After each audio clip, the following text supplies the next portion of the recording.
All right, just making a quick video.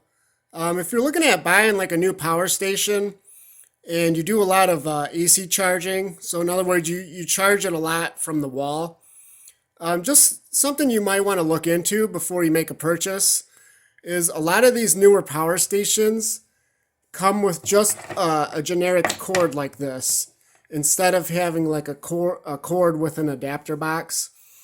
And there's actually three main advantages to just having a cord like this. And the first two are pretty commonly known. I mean, the first one is obvious, right? There's just less bulk to it, right? And then the second advantage is these are actually like generic parts, right? This isn't like anything that would be specific to your power station.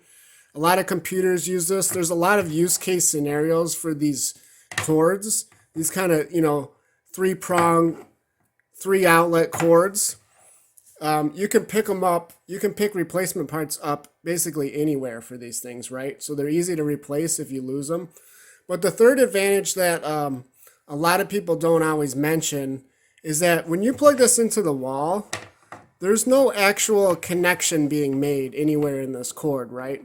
So it's not using any power. Okay, it's basically just like an extension of the wires that are behind your wall. And so what that means is you can pretty much just leave this thing plugged in, right? I mean, if you're charging your power station a lot, you can have this cord you can just leave the one end plugged into the wall, right? And then just grab the other end, plug it into your power station when you need it. You don't have to keep plugging this whole cord in and out of your wall because it's not really doing anything when it's not hooked up to your power station.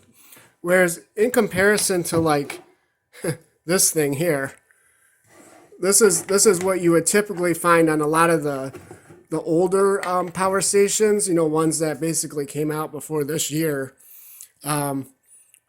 is that this thing is, you can see there's no, it's plugged into the wall, but it's not connected, it's not charging anything, but this box is still on, right? That green light is on, and these things will actually still consume power.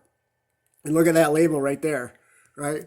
These boxes will actually consume power even if you're not charging your power station, right? So if this thing's just plugged in like I have it now, and it'll actually get warm. It won't necessarily get hot like that unless you're actually charging your power station, but it'll even get warm just sitting here doing nothing, right?